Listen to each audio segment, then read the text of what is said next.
सो मत जाना, ध्यान लगाना सो मत जाना। कहता प्रवेश मिश्रा अपनी जुबानी, शुरू हो रही है कथा तारा रानी। एक राजा तमा का पुजारी, जिसने यज्ञ रचाया था भारी, भक्तों की वो राज दुलारी, जिन्हें हो गई माता प्यारी। सपने में मैया ने दर्श दिया, जन्मेगी कन्या वरीय दिया। रूपवती कन्या होगी, भक्ति के रंग में रंगी होगी। इतनी थी वो राज दुलारी, जिन्हें हो गई माता प्यारी। कह दो सच्चे दरबार की। आइए पंडित जी।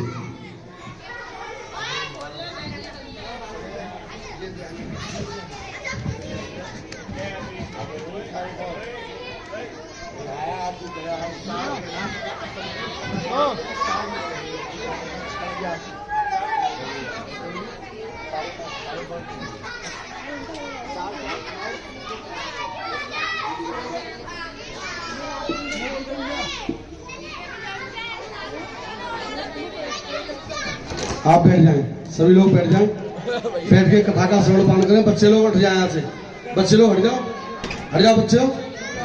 जिन्हें कथा सुननी है वो आगे बैठ जाएं, ऊपर से हट जाएं सभी लोग, सभी बच्चे हट जाएं बच्चे, आगे बैठ जाएं। जिन्हें कथा का श्रवण पान करना है वो आगे बैठ जाएं।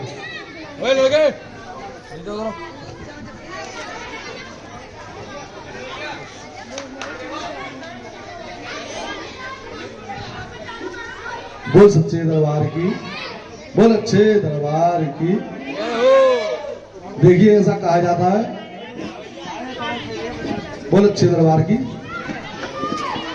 देव भैया कृपया करके कथा में ध्यान दें। देखिए आपने जगराता कराया, बहुत बढ़िया बात है, लेकिन पूरी रात का जगराता एक तरफ और मां तारा रानी की पावन कथा एक तरफ। अगर कथा न सुनी जाए तो जगराता देखना दिखाना बिल्कुल व्यर्थ है। बोल सच्चे दरबार की, बोल अच्छे दरबार की। एक राजा थे जिनका नाम स्पर्श था। कथा प्रारंभ हो रही है स्पर्श नाम के राजा से। स्पर्श नाम के राजा थे जिनके कोई भी संतान नहीं थी, लेकिन उन्हें इस बात का बिल्कुल दुख नहीं था कि मेरे कोई संतान नहीं है, क्योंकि वो पूरी प्रजा को अपनी संतान प्रति मानते थे। एक दिन राजन घोड़े पर सवार होकर शिकार के लिए निकले तो सामने से आती हुई एक हरिजन की पत्नी ने कहा कि आज हमने ऐसे व्यक्ति का मुख देख लिया कि आज तो आज और 2-4 दिन हमें खाना नसीब हो और ना हो। वो कैसे व्यक्ति का देख लिया? निर्वंशी राजा का, जिनके कोई संतान नहीं थी। अब तो राजा के कानों में यह आवाज पहुंची और राजा को बड़ा दुख पैदा हुआ। राजन उल्टे पैर लौट गए, अपने ब्राह्मण और पंडित जी के पास पहुंच गए और जाकर कहा, हे पंडित जी महाराज, हमारी हस्तरेखाएं देखो, मस्तक रेखाएं देखो, हमारे कोई संतान का योग है या नहीं है। पंडित जी ने हस्तरेखाएं देखी, मस्तक रेखाएं देखी और कहा कि हे राजन, आपके इस जन्म तो क्या 7 जन्म कोई संतान का योग नहीं है।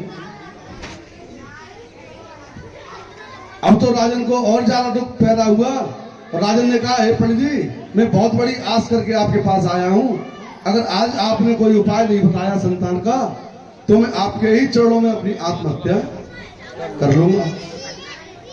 पंडित जी ने सोचा कि अगर राजा ने ऐसा कर लिया तो हमें एक राज हत्या और लग जाएगी, इसलिए इन्हें कोई ना कोई उपाय बताना चाहिए। पंडित जी ने कहा, हे राजन, आप एक मैया का यज्ञ करवाओ, एक भंडारा करवाओ, एक जगराता करवाओ। इसके यहाँ किसी भी चीज की कोई कमी नहीं है। जिसके नसीब में कुछ नहीं होता है उसके भी भंडारे भर देती है। राजन ने वैसा ही किया, एक यज्ञ कराया, जगराता कराया, भंडारे कराए। राजन को दूसरे दिन स्वप्न में दर्शन दिया, हे राजन, तुम्हारे एक एक नहीं 2-2 संतानों का योग बना है। बोल सच्चे दरबार की, बोल अच्छे दरबार की। राजन ने सुबह उठकर स्वप्न पूरे दरबार में सुनाया और खुशियां मनाई। ठीक 1 वर्ष बाद राजन की एक कन्या पैदा हुई। ढोल नगाड़े बधाइयां बजी, खुशियां मनाई। पंडित जी को नामकरण संस्कार के लिए बुलाया। पंडित जी ने उसका नाम तारा रख दिया। ठीक उसी प्रकार 2 वर्ष बाद फिर राजन की एक कन्या पैदा हुई। उसी प्रकार ढोल नगाड़े बधाइयां बजी, पंडित जी को नामकरण संस्कार के लिए बुलाया। पंडित जी ने नामकरण संस्कार रखने से इनकार कर दिया। ए बच्चे उधर खेलो, उधर खेलो, खेलो जाओ, हट जाओ, यहां से जाओ, पहली तरफ खेलो। बोल सच्चे दरबार की, बोल अच्छे दरबार की। थोड़ा सा अलग कर दो, ये आवाज ना आवे इनकी। बोल सच्चे दरबार की, बोल अच्छे दरबार की। पंडित जी ने नामकरण संस्कार करने के लिए इनकार कर दिया और कहा कि हे राजन, यह कन्या आपके राज्य के लिए श्रेष्ठ है, यह आपका राजपाट सब नष्ट कर देगी। इस कन्या को आओ अपने राज्य से अलग कर दे। राजन ने कहा, हे पंडित जी महाराज, आप कैसी बातें कर रहे हैं? कन्या जिस घर में जन्म लेती है उसी घर में उसका पालन पोषण होता है, उसी घर में विवाह शादी होती है। ये आप कैसी बातें कर रहे हैं? इस कन्या को हम कहां कर दें?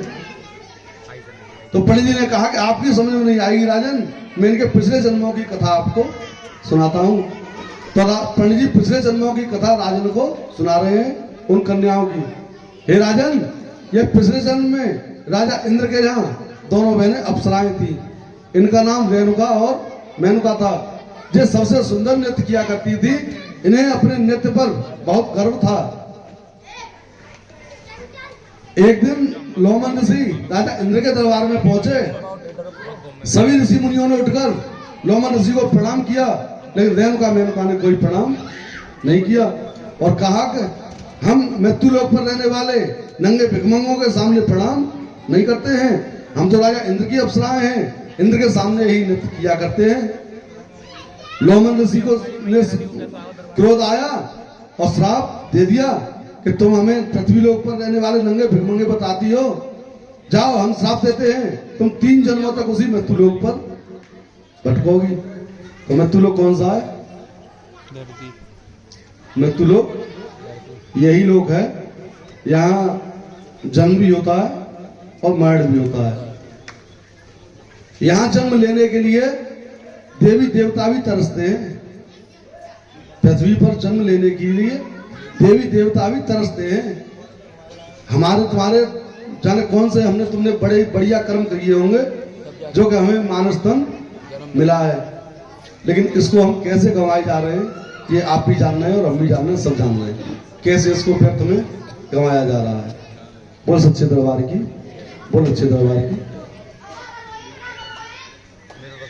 अगले जन्म में उन दोनों कन्याओं ने जन्म लिया एक पंडित जी के यहाँ। इनका नाम छगन और मगन था। दोनों बहनें एकादशी का व्रत किया करती थी।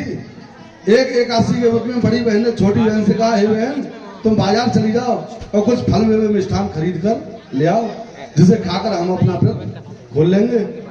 छोटी बहन बाजार गई और बाजार से फल मेवे मिष्ठान लेकर लौटी तो रास्ते में एक ठेले पर मछली के पकौड़े तल रहे थे। छगन ने पूछा, भैया इसमें अन्न तो नहीं है? ठेल वाला बोला, नहीं बहन, इसमें अन्न नहीं है। उसने एक दोना लिया और वही खाकर अपना व्रत खोल लिया। एक दोना लेकर बड़ी बहन के लिए घर आ गई। जब बड़ी बहन ने देखा और कहा कि हे नीच पापन, तूने ये क्या किया है? आज एकादशी के व्रत में चावल का भी नाम लेना पाप है और तूने मांसाहार सेवन किया है। जा मैं तुझे श्राप देती हूँ, तेरा अगला जन्म छिपकली का हो जाए, ताकि तू कीड़े मकोड़े खाकर अपना जीवन यापन करे। अब छगन ने कहा, हे बहन, आपका श्राप मुझे शर्म आते है, लेकिन मुझे कोई ऐसा उपाय बता दो कि जिसके करने से मुझे मानव योनि प्राप्त हो जाए। तो बड़ी बहन ने कहा कि जादू का अच्छा कर्म करेगी, किसी की जान बचाएगी तो तुझे मानव योनि प्राप्त हो जाएगी। अब छिपकली का जन्म लेकर क्या कर सकती है अच्छा कर्म और किसकी जान बचा सकती है? अगला जन्म छिपकली का मिल गया। तो एक बार राजा शांतनु कुमार ने और पांडवों ने बहुत बड़ा यज्ञ हवन भंडारा कराया। बहुत अच्छी हुई है। सभी ऋषि मुनियों को निमंत्रण दिया, लेकिन दुर्वासा ऋषि को कोई निमंत्रण नहीं दिया। दुर्वासा ऋषि बहुत क्रोधित ऋषि थे और उन्होंने कहा कि इस अपमान का बदला तो मैं अवश्य आप लोगों से ले लूंगा। उन्होंने सूक्ष्म रूप बनाया और पूरे में घूमना शुरू कर दिया। घूमते घूमते वो वहां पहुंच गए, यहाँ भंडारा रसोई चल रही थी। उन्होंने देखा खीर का कढ़ावा पक रहा है, लेकिन यहाँ कोई देखने वाला नहीं है। जंगल में गए और जंगल में जाकर बाज का रूप बनाया और एक विषैले सर्प को मारा और लाकर चोंच में दबाकर उस खीर के कढ़ावे में डाल दिया।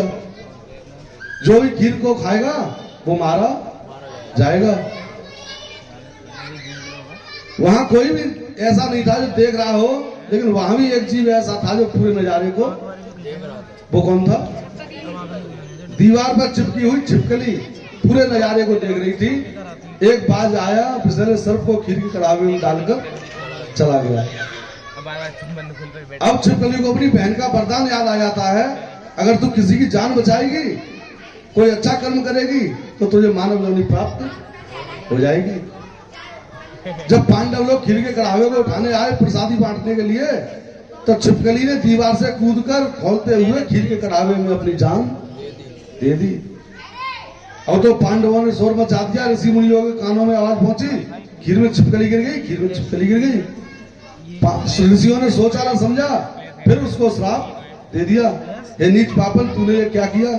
नीचों जैसा काम किया है, जा तू नीच की नीच ही रहेगी। अब खीर का क्या किया जाए?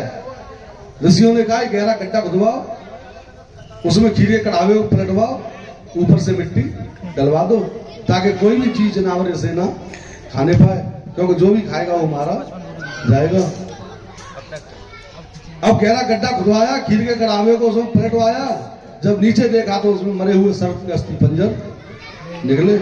पांडवों ने कहा ये खीर तो पहले से ही विषैली थी, इस छिपकली को तो बेकार में श्राप दे दिया। ऋषि मुनियों से कहा श्राप वापस ले लो, लेकिन ऋषि मुनियों के मुख से निकली हुई वाणी कभी वापस नहीं होती। उन्होंने कहा श्राप तो वापस नहीं ले सकते, लेकिन श्राप हम कम कर सकते हैं। कम क्या कर सकते हैं? इसका जन्म जो होगा वो कहीं राजघराने में होगा, और पालन पोषण जो होगा वो कहीं नीच घराने में। तो कथा कहाँ आ गई? कथा पंडित जी सुना रहे हैं राजा को, कथा वहीं आ गई वापस जहां से शुरू हुई थी। पंडित जी सुना रहे हैं कथा राजा को, हे राजन, ये वही कन्या है जो 3 जन्मों से श्रापित होती चली आ रही है।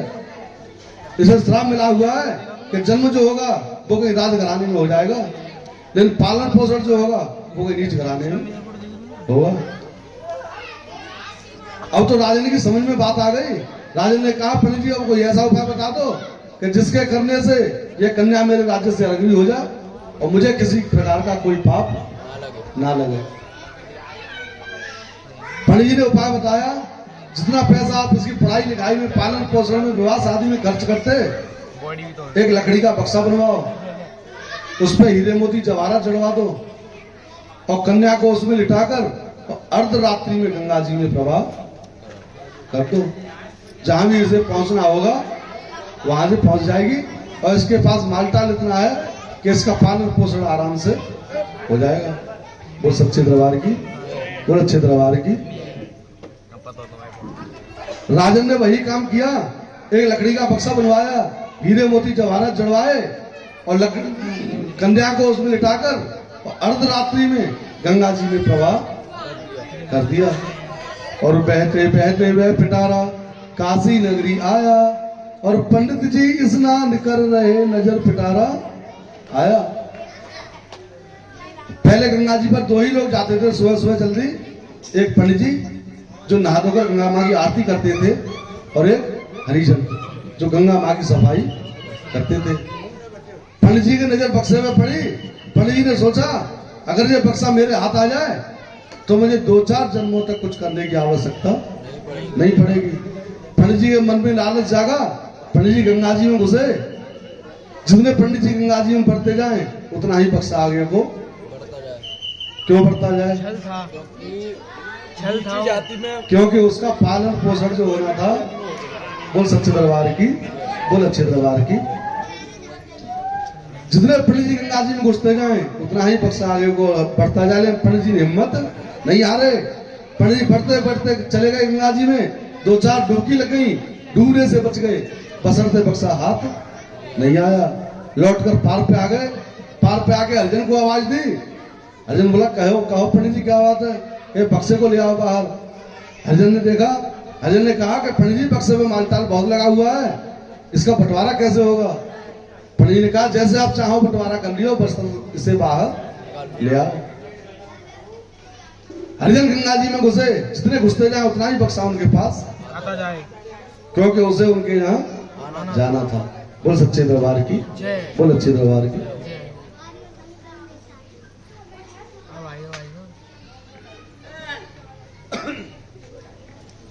हरिजन थोड़े से गंगा जी में घुसे, बक्सा उनके पास आ गया तो बक्से को लेकर पार पे रख दिया।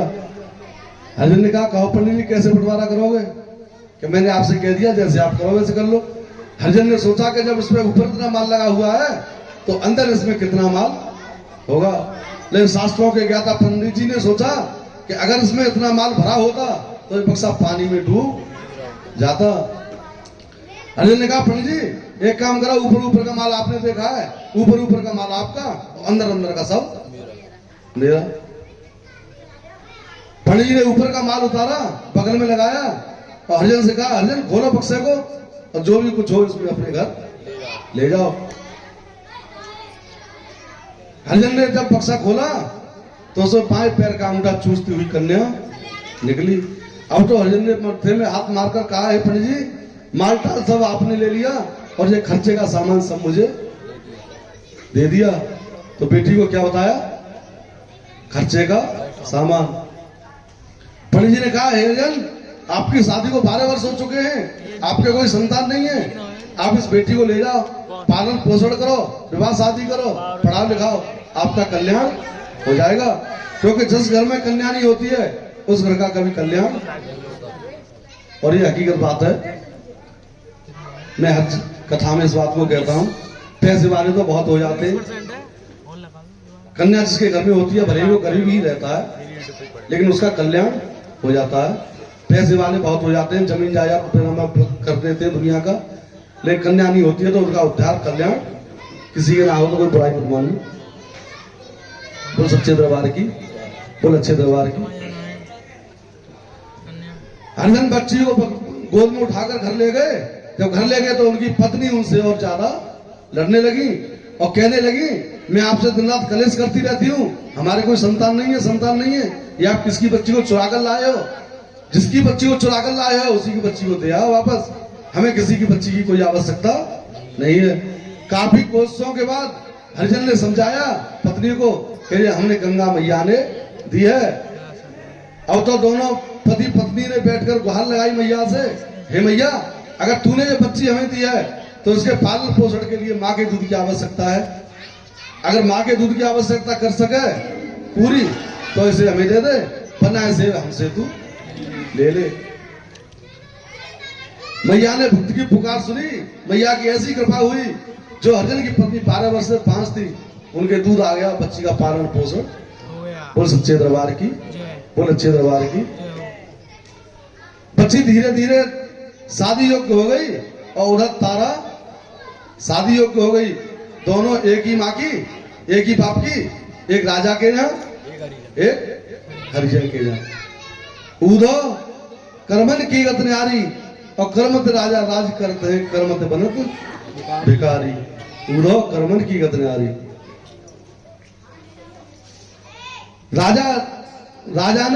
राजा हरिश्चंद्र के यहाँ अपनी बेटी का विवाह कर दिया। उसी नगर में हरिजन ने अपनी जातक का युवक देखकर अपनी बेटी रुक्को की शादी कर दी। रुक्को की सास जो थी वो तारा के महलों में साफ सफाई करने जाती थी। एक दिन रुक्को की सास की तबीयत खराब हो गई, उसने कहा बहू आज हमारी तबीयत खराब है, आज तुम महलों में साफ सफाई के लिए चली जाना। रुक्को साफ सफाई के लिए महलों में गई तो महलों में देखा तो रानी के यहाँ जगराता मैया का हो रहा था। रुक्को की शादी को 4 वर्ष हो चुके थे लेकिन रुक्को के कोई संतान नहीं थी। रुक्को ने ये देखा जगराता हो रहा है और देखते देखते दरवाजे पर ही सो गई। जब सुबह तारा प्रसाद बांटती हुई बाहर आई तो तारा ने कहा, हे बहन, तू कौन है और क्या कर रही है? क्या कहा तारा ने? बहन, क्योंकि थी तो तारा की बहन। रुक्को ने कहा, हे रानी, मुझे देखते देखते ही नींद आ गई। मुझे ये बता दो कि ये हो क्या रहा है और इसके करने से क्या फल मिलता है। तो तारा ने बताया, मैया का जगराता है और यहां जो भी चीज मांगी जाती है ऐसे नहीं मांगी जाती है, सच्चे मन से जो भी अरदास मांगी जाती है मैया से, वो ठीक 1 वर्ष के अंदर अंदर पूर्ण हो जाती है। तो रुक्को ने कहा कि रानी, मैं अगर मैया से कुछ मांगना चाहूं तो मुझे भी मिल जाएगा? रानी ने कहा, क्यों नहीं मिल जाएगा? जब सबको देती है तो तुझे क्यों नहीं देगी? तो रुक्को ने एक चांदी का सिक्का लिया। चांदी का सिक्का आपका हमारे पास है।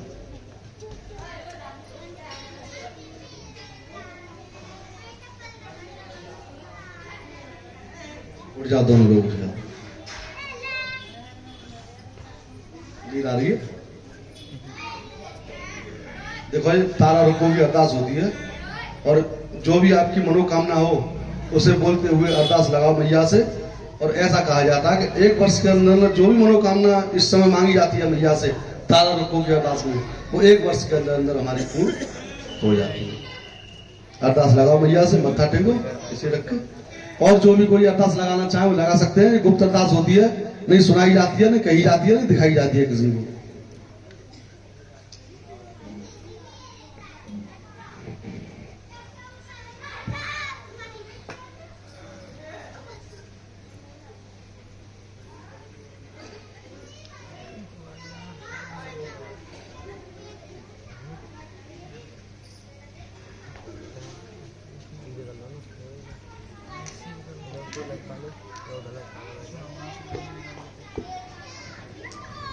और भी कोई लगाना चाहे लगा सकते हैं। ये गुप्त अरदास होती है, दिखाई बोली नहीं जाती है, नहीं कही जाती है। ये तो मैया से अरदास लगाई जाती है अपनी मनोकामना की। बोल सच्चे दरबार की, बोल अच्छे दरबार की। कथा कहां पर थी?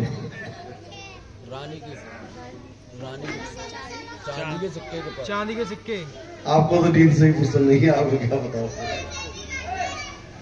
रुक्को ने चांदी का सिक्का लिया और मैया से अरदास लगाई, हे मैया, मेरे कोई लाला या लाली का जन्म हो जाए तो हम तेरे नाम का जगराता कराऊंगी। और जगराता ना करा सकी तो हलवे चने का प्रसाद अवश्य बांटूंगी। ठीक 1 वर्ष बाद रुक्को के बेटा पैदा होता है।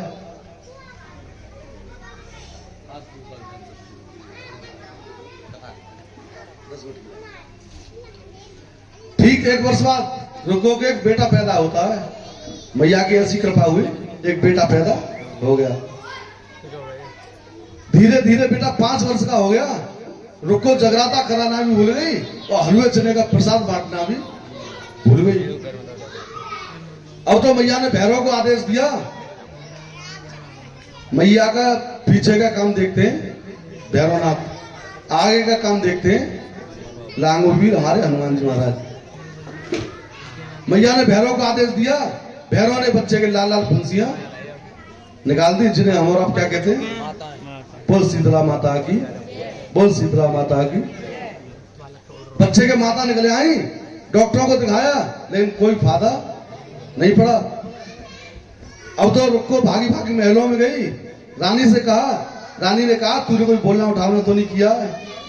अब तो मुझे याद आ गई, ए रानी, मेरे जगराता बोला था और इसी बच्चे पे बोला था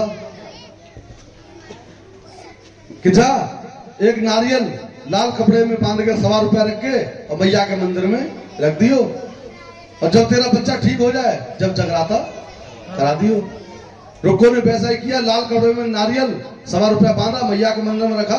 बेटा 2-4 दिन में ठीक हो गया। अब तो रुक्को पंडित जी के पास गई मंदिर पे, पंडित जी हमारे यहाँ जगराता कर दो। पंडित जी ने कहा, कैसी बातें कर रहे हो पागलों जैसी? हम तुम्हारे यहाँ उठ नहीं सकते, बैठ नहीं सकते, खा नहीं सकते, पी नहीं सकते, तुम्हारे यहाँ जगराता हम नहीं करेंगे।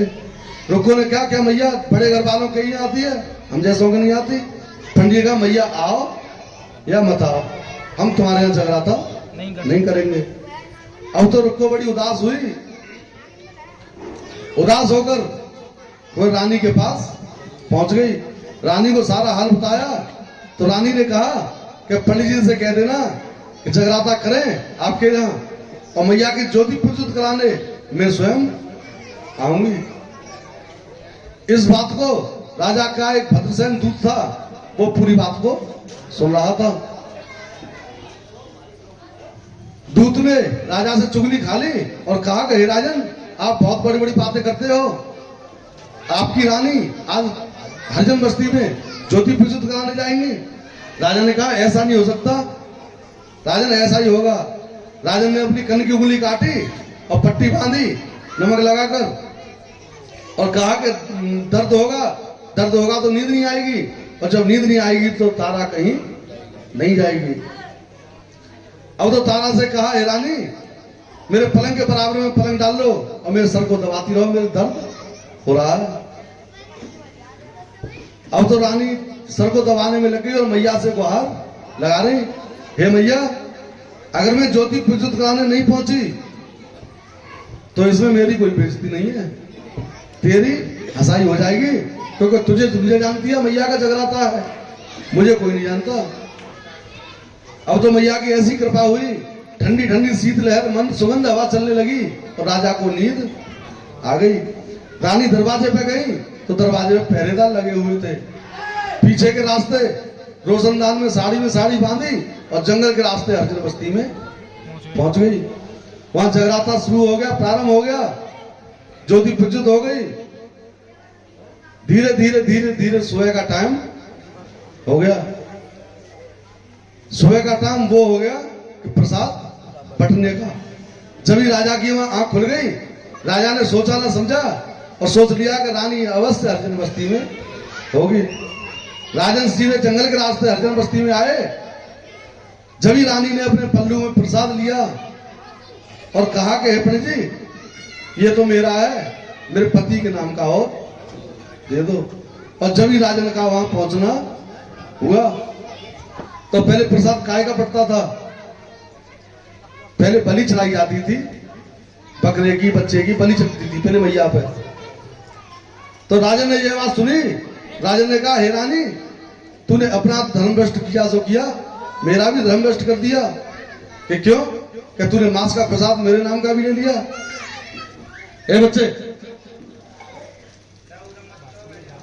रानी बोली मैंने मांस का प्रसाद नहीं लिया है, मैंने तो मां का प्रसाद लिया है। राजन बोले तू मुझे बेवकूफ बना रही है, मांस का प्रसाद नहीं है। कि नहीं, मांस का प्रसाद नहीं है, ये मां का प्रसाद है।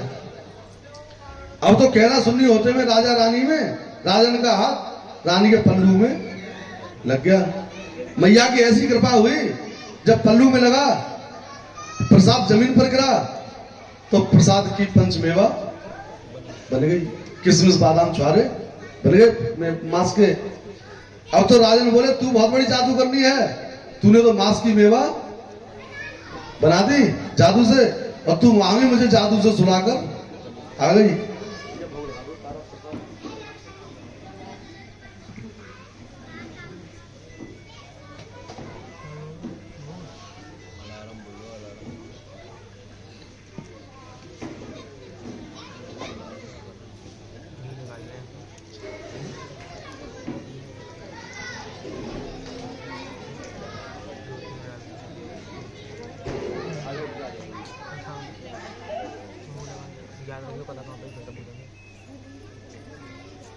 प्रसाद गिर गया जमीन पर और मेवा बन गया।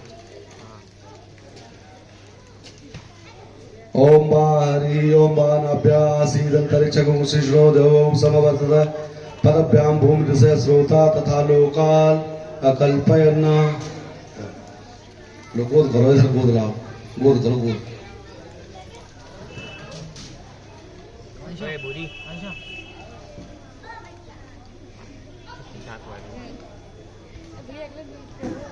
काय के लिए ये सबको बांट दो और सभी ये तारा रखो गोद का प्रसाद होता है, सभी गोद में लेंगे, हाथों में कोई प्रसाद ना ले।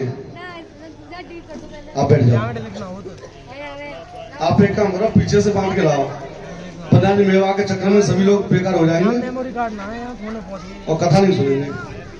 वाईफाई पे कनेक्ट पीछे से बांधता हूँ, चलो दे दो बेटा, सुन बोल सच्चे दरबार की, बोल अच्छे दरबार की। कथा कहाँ पर है? प्रसाद गिरा और मेवा बन गया। तारा रानी के प्रसाद पर मैया की ऐसी कृपा हुई मेवा बन गया। कि वो मांस की मेवा बन गई। अब तो राजा ने कहा तू तो रानी बहुत बड़ी जादूगरनी है, तू वहां भी मुझे जादू से सुला कर आ गई और यहाँ भी तुमने जादू से मांस की मेवा बना दी। रानी ने कहा मैं जादूगरनी नहीं हूं, ये तो मैया की कृपा है।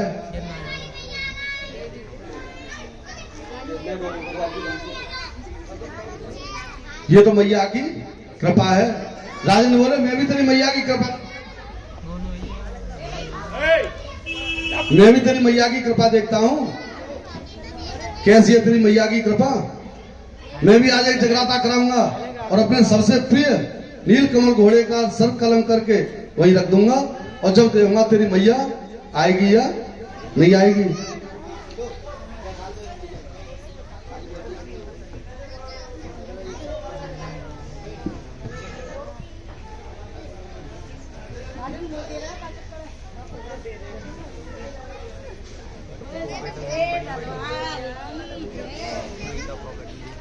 सीधी कर लो, सीधी कर लो मिल जाए। सभी लोग प्रसाद पे कम ध्यान दें, कथा पे ध्यान दें, 5 मिनट की बात है। प्रसाद पे ध्यान जा रहा है। राजन ने कहा मैं भी देखता हूं तेरे मैया की कैसी कृपा है। राजन ने वही काम किया, दूसरे दिन जगराता कराया और अपने दरबार पे अपने सबसे प्रिय घोड़े का सर कलम किया और दरबार पे रख दिया और रानी से कहा आज देखूंगा तेरी मैया आएगी या नहीं आएगी।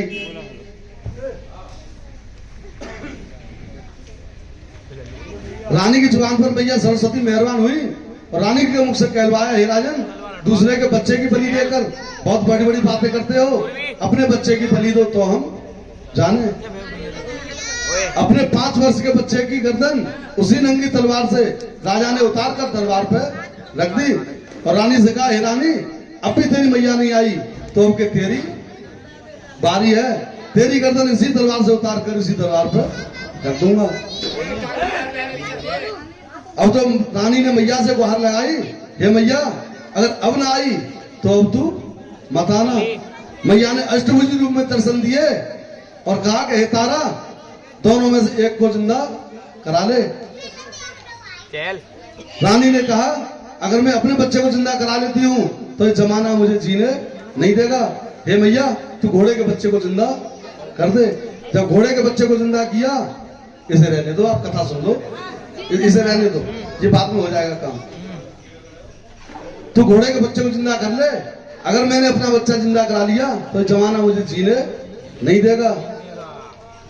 मैया ने कहा दे लो घोड़े को आवाज। जब घोड़े को आवाज दी तो घोड़ा हिलना तो वो दरबार में आ गया। और तो मैया ने कहा हे रानी, अपने बच्चे को भी आवाज दे लो। जब बच्चे को आवाज दी तो बच्चा भी दौड़ता हुआ खेलता हुआ दरबार में आ गया। रानी ने पूछा बेटे कहाँ थे? बच्चा बोला मैं तो मैया की गोद में खेल रहा था। बोल सच्चे दरबार की, बोल अच्छे दरबार की। अब तो तारा ने कहा हे मैया मुझे एक वरदान और दे दे। क्या? कि ये जो तेरे बलि जो चढ़ती है इस बलि को किसी रूप में बदल दे। मैया ने कहा कि आज के बाद में जो भी मुझे कोई बलि चढ़ाएगा उसे मैं अपने दरबार से दंडित करके भेजूंगी। आज के बाद जो भी मुझे हरे नारियल की भेंट चढ़ाएगा और हलवे चने का प्रसाद चढ़ाएगा वही मुझे बलि के रूप में स्वीकार होगा। और तारा एक वरदान और तुझे देती हूं मैं आज कि जगराते में, मेरे जिस जगराते में तेरे नाम की कथा न कही जाएगी न सुनी जाएगी, उस जागरण को मैं कभी सफल नहीं करूंगी। इसीलिए हर जगराते में माँ तारा रानी की पावन कथा का श्रवणपान किया जाता है और सुनाई जाती है, कही जाती है। जिस जगराते में कथा न सुनी जाए न कही जाए वो जगराते कभी सफल नहीं होते। इतना कहकर मैया हुई अंतर ध्यान और कथा होती है नहीं समाप्त। बोल सच्चे दरबार की, जय। बोल अच्छे दरबार की। बोल दुर्गा मैया की जय।